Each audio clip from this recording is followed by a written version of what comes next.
Has anyone ever called you trash before? Well, if it happens again, now instead of just punching them in the face like they probably deserve, you can get into a good serious academic argument with them.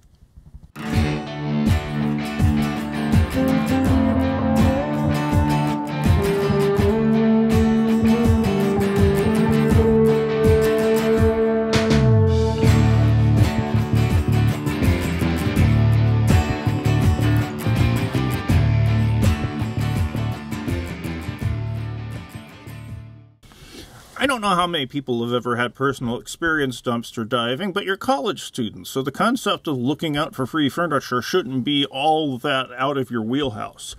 I know that it took ages before I started to buy my own furniture instead of scrounge it from friends and such. You'll be hearing more about that one later on, too. But there's a lot more to this reading than just a how-to guide.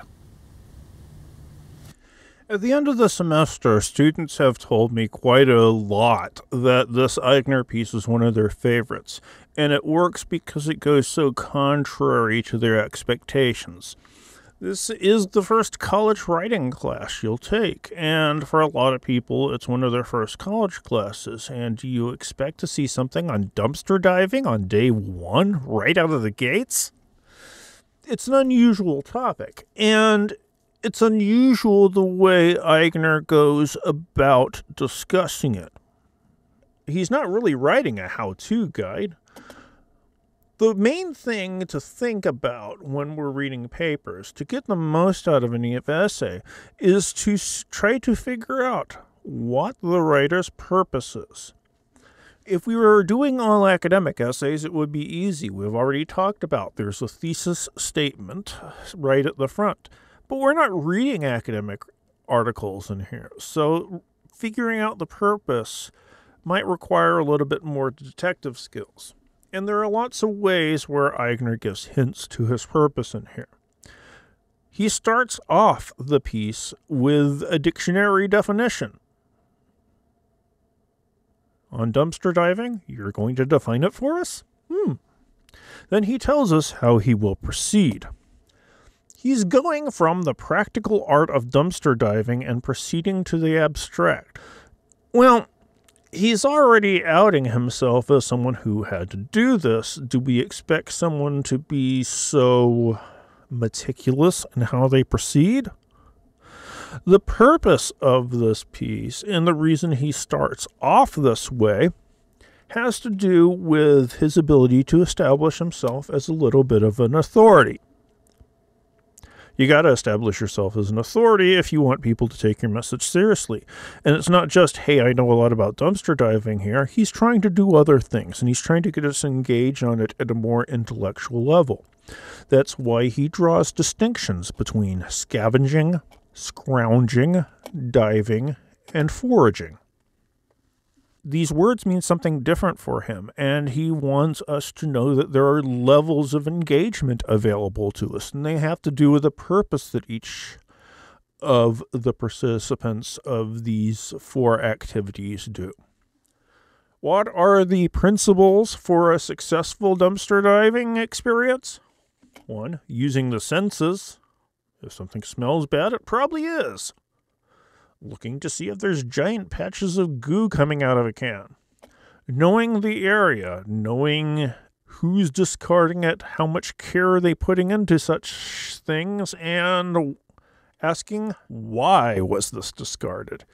You can survive, he said, if you think about why food was thrown away. If it was thrown away because, ooh, it's a day past the date. People tend to do that stuff a lot. Does it mean the food is bad? No.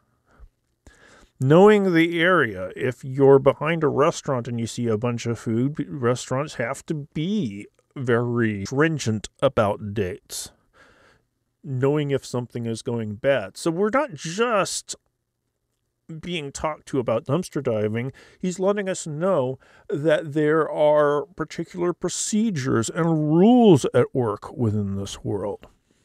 He also talks at the end of the piece about specific lessons he has learned from dumpster diving. take what I can use and let the rest go by. I have come to think that there is no value in the abstract. He's a very concrete person, even after no longer being homeless. Is he going to be a hoarder? No. He has a utilitarian view of stuff. The second lesson, the transience of material being. Mental things are longer lived than other material things. And this is where the true purpose of this piece starts to become clear. We're not just giving you a how-to, hey, look at all the neat stuff we can find. He's drawing a clear distinction between his life on the fringes of society and how us people in society live. He has a code. He has rules. You respect the places you're working at. You don't leave messes for other people. You have your territory. You use everything you can. How do we act in our regular society? We throw away a lot. We throw away a whole lot of stuff. When we get stuff, it's overpackaged. We are wealthy people who don't really track where we spend our wealth. We're wasteful. We're extravagant. He's outside of society, living a more pure existence than us who are in society, because we're throwing away a lot of crap, and he's able to more than get by based on just what he finds. So it's a much more intellectual, philosophical, if I may say, take on dumpster diving than we would expect. In order to understand this a bit more, let's think about our relationship to our stuff and how we get it a bit more in depth.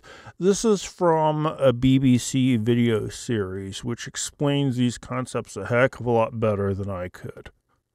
Let's watch, shall we?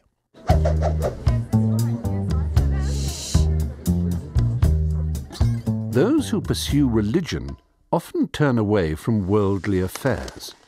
They're suspicious of wealth and business, preferring an ascetic life of contemplation and prayer.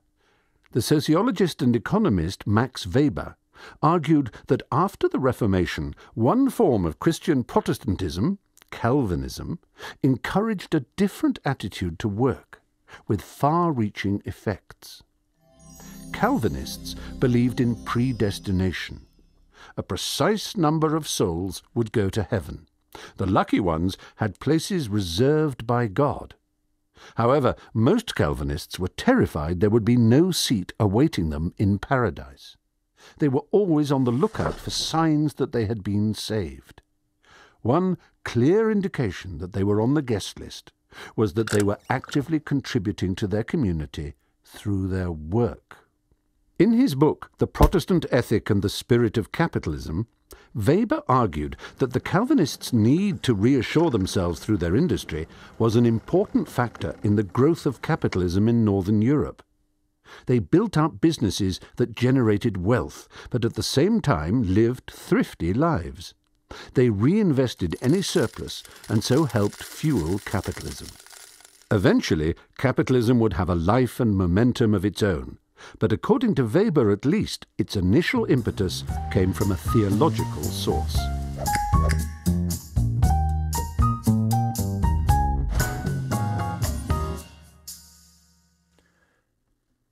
I like those videos. You'll probably be seeing another one or two of them.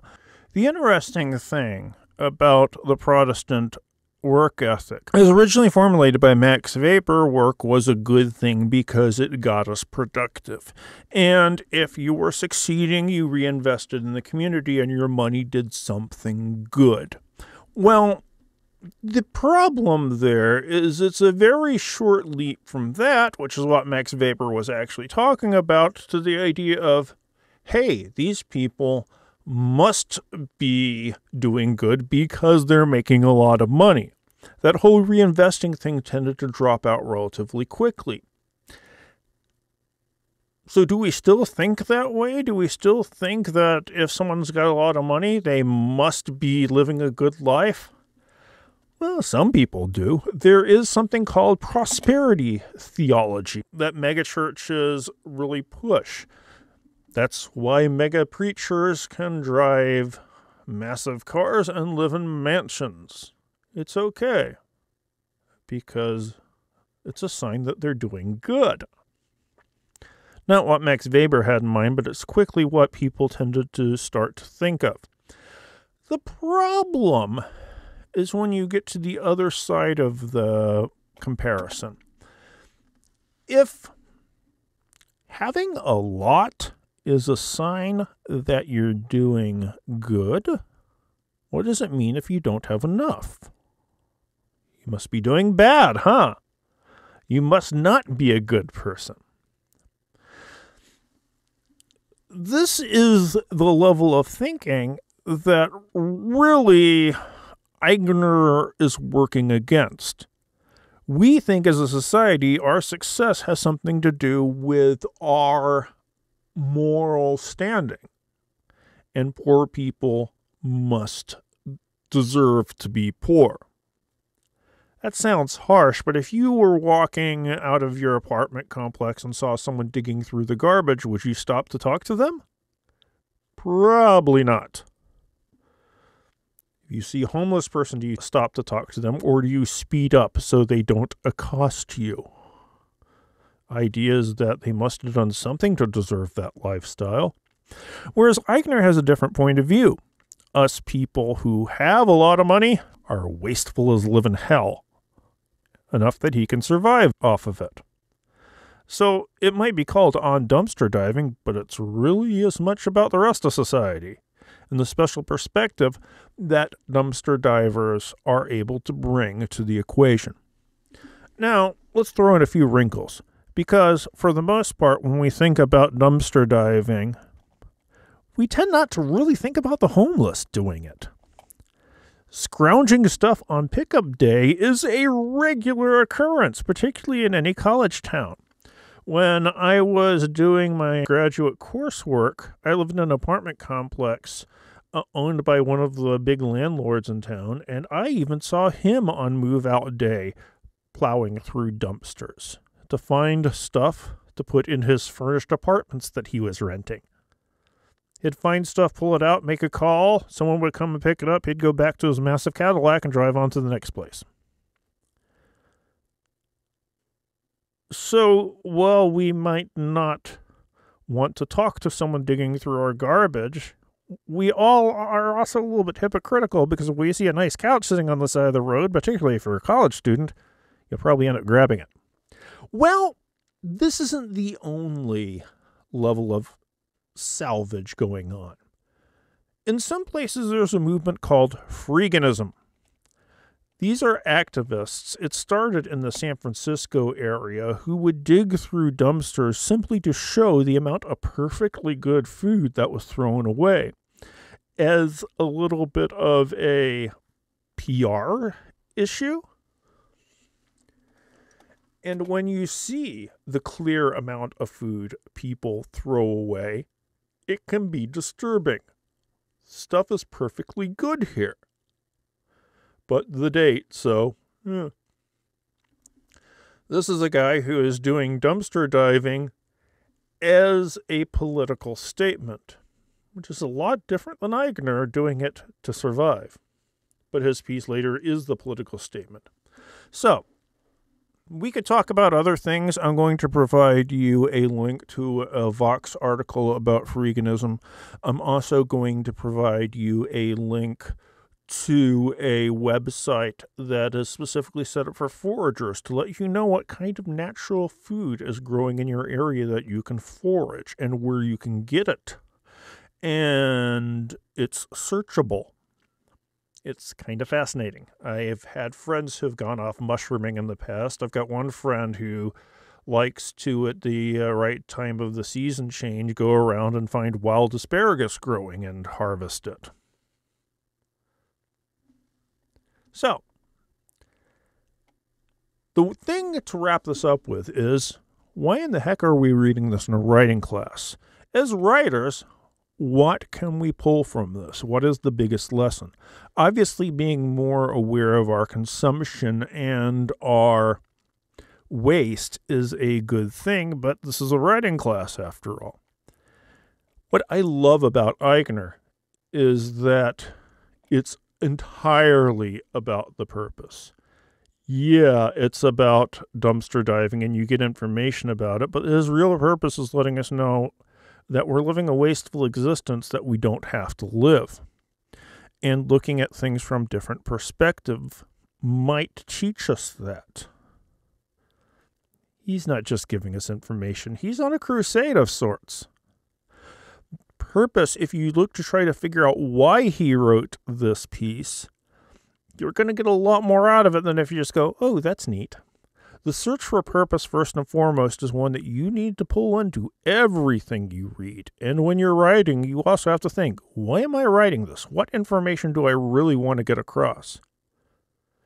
Do a good enough job of it, your work can be as cool as his. I'm betting that when you first saw this reading on the course schedule, you weren't thinking, we're probably going to be going over something which is going to in-depthly critique capitalism and consumer culture. But that's what this is doing.